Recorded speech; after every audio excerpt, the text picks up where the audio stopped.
We're joined by Tim Kurkjian of ESPN. And I know time is a little bit tight. Tim, we really appreciate your time. You caught our attention because not only were you commenting about the Rockies in terms of being a bad team, but you actually said they're bad for baseball. Thank you for being on the show. And I'm curious what you meant by that they're bad for baseball. We know they're bad, but why are they bad for baseball? Well, I think they're unhealthy for baseball, much like the White Sox were unhealthy for baseball, much like the Rays and the A's are unhealthy for baseball, that they're playing in minor league ballparks. We want everything to be really good in baseball, and it's just not healthy when a team is 8-42. And for what it's worth, I get no joy out of this stuff. I would never pile on here with the Rockies. I covered the 88 Orioles who lost their first 21 games. So I know a little bit about terrible teams and what it does to fan bases, organizations, players, everything.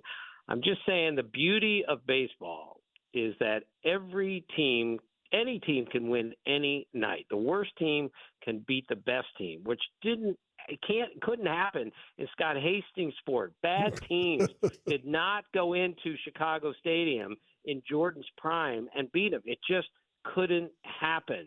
There were upsets in basketball. There are upsets in football. There should be no such thing as an upset in baseball. And yet with the White Sox last year and the Rockies this year, when they win a game, sometimes it feels like an upset. And that's what I mean. It's not good for the game when one team is this bad, much like the White Sox were last year when they finished 80 games under 500. Tim, Scott Hastings here. Thank you for the reference. Is there anything when you look at the White Sox last year, the Rockies this year, other bad teams historically, that you can pinpoint a area or two that they've really let slip that has led to the demise of where they are?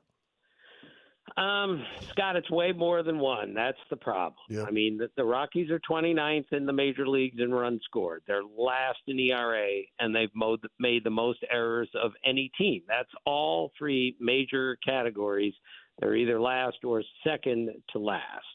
But I will say, and again, I'm not saying anything great's going to happen next year, but that 88 Oriole team that I covered that started out 0-21, they lost 107 games that year and then came back and almost made the playoffs the next year.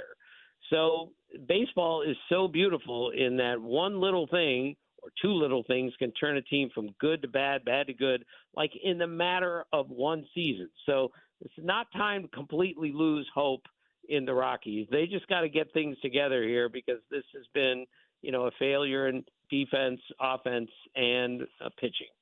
Ted, the problem here locally is that fans just show up. We got the Yankees coming to town. It's going to be a sold out stadium, and whether the Rockies win or lose, it's going to continue to have good attendance all year long. So, from Major League Baseball's perspective, if this is bad for baseball, what, if anything, is there to be done? By the league, right? Correct.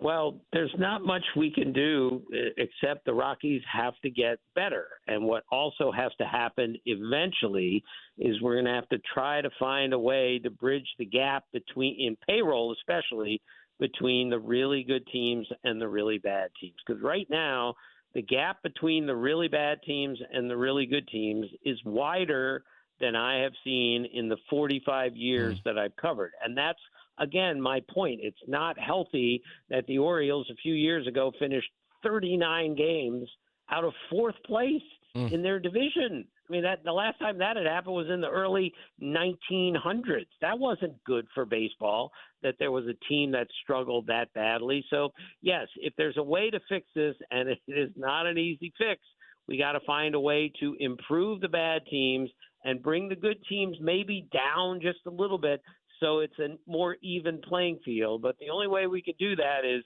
with luxury taxes and looking at payrolls and things like that, and that's not an easy thing to do. Is there a team, unless I grew up, Tim, as a Kansas City Royals fan, will be a Royals fan for the rest of my life, and listen, we went 29 years in between winning a World Series, but we've won two. Are they a model or teams like that? What Houston did after losing 2 seasons of 107 or 100+ games. I know they cheated a little bit, but are there models that teams like the Rockies can look at? Yeah, the Astros are a good model. The Astros were indescribably bad and not good for baseball, of course, for about 3 or 4 years. And the Cubs were in a similar spot, and they had to rebuild those teams.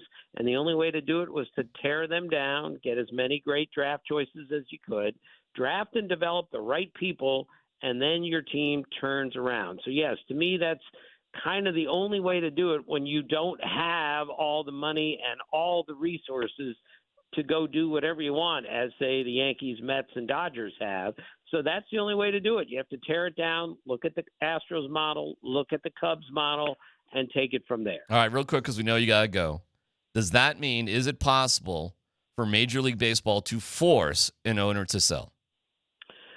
I don't think that's – I guess anything is possible in this day and age. But my guess is that's not going to happen because, we see what's happening with the Rays. Major League Baseball came out and said to Stuart Sternberg, things aren't going very well here, and kind of encouraged him to sell. And I'm not sure he's going to sell that team. So I don't know anything about business. I'm the first to tell you that, but I'm just not sure it's legal to tell somebody, hey, we don't like the way you're doing things. You have to sell your business.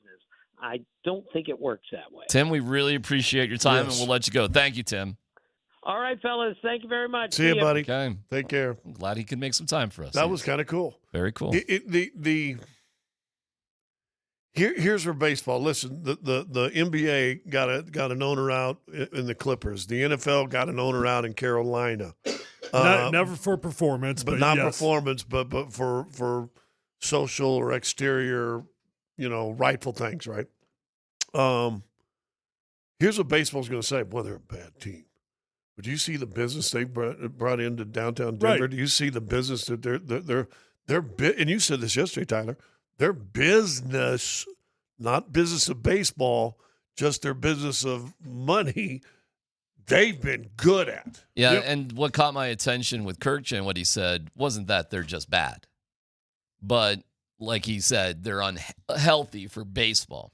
They're historically bad. So if we're doing something that is historically bad, wouldn't it make sense, if it truly is unhealthy for the sport itself, that there's historical consequence for being historically bad?